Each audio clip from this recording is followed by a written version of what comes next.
Hello, good morning students.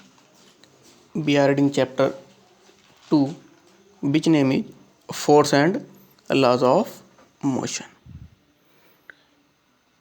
We have already discussed first law of motion and second law of motion.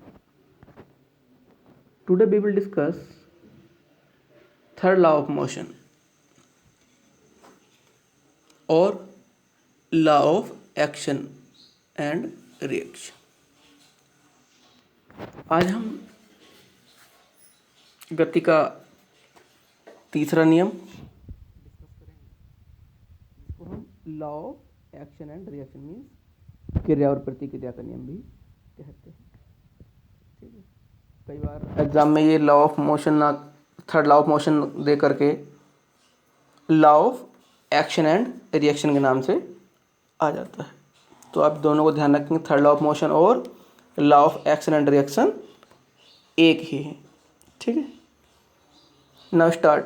According to third law of motion,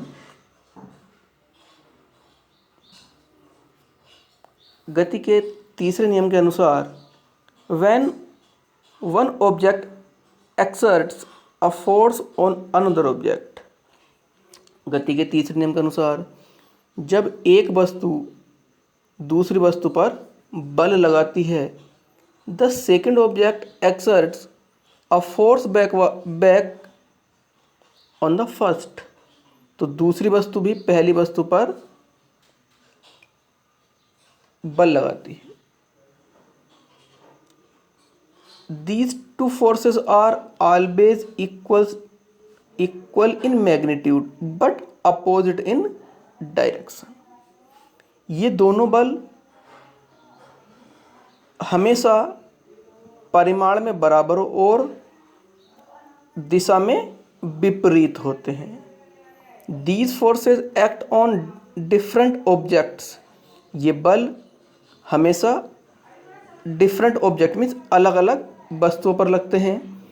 and never on the same object, कभी भी एक वस्तु पर ये नहीं लगते। ठीक है, और इसको हम दूसरे के तरीके समझ सकते हैं।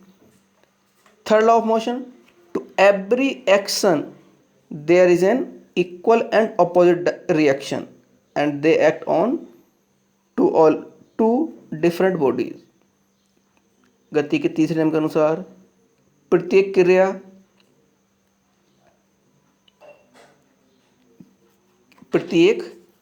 क्रिया बराबर और विपरीत प्रतिक्रिया होती है। प्रत्येक क्रिया के समान बराबर और विपरीत प्रतिक्रिया होती है। They act on two different bodies, ये क्या करते हैं, ये दो अलग अलग वस्तुओं पर लगती है। मीन्स अब आप देखिए इसको, जैसे मान लीजिए ये कोई वस्तु है और मान लो ये दीवार है ना, और हम इसको पुश कर रहे हैं। ठीक, तो जितने फोर्स हम इस पर दीवार पर लगा रहे हैं उतना ही फोर्स क्या है, ये दीवार हमारे ऊपर बट इन अपोजिट डायरेक्शन, विपरीत दिशा में लगा रही है। ठीक है, अब इसके एग्जाम्पल से नीचे इनको आप और एक्सप्लेन करेंगे हम। If action is always equal to the reaction, explain how a horse can pull a cart.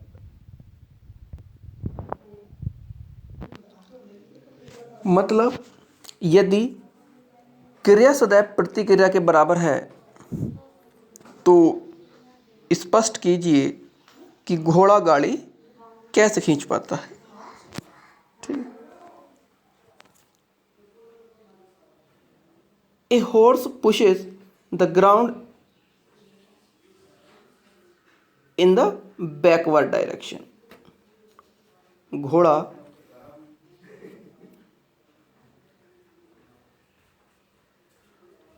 जमीन को पीछे की ओर धकेलता है। According to Newton's third law of motion, Newton के गति के तीसरे नियम के अनुसार a reaction force is exerted by the horse in the forward direction.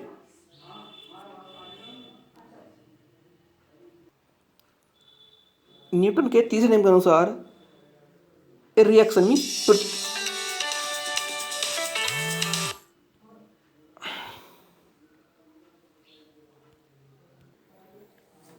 Newton के तीसरे नियम के अनुसार रिएक्शन प्रतिक्रिया बल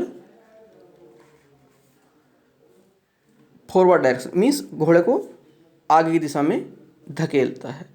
एज ए रिजल्ट इसके परिणाम स्वरूप द कार्ट मूव्स फॉरवर्ड, गाड़ी आगे चलती है। ये देखिए इसको आप, जैसे ये घोड़ा है ना, और इसके पीछे गाड़ी है। ये घोड़ा है, घोड़ा अपने पैर से क्या है, ज़मीन को, ग्राउंड को पीछे की ओर पुश करता है, ठीक है। तो ये हुआ एक्शन फोर्स, और इसके रिएक्शन में क्या होता है, ये ज़मीन गाड़ी को आगे की ओर पुश करती है और गाड़ी क्या है, आगे की ओर चल पड़ती है, ठीक है स्टूडेंट। तो ये नेक्स्ट क्वेश्चन हम नेक्स्ट पार्ट में करेंगे, ठीक है, नेक्स्ट कल करेंगे इसको हम, ठीक है। आज के लिए इतने रखते हैं, थैंक यू।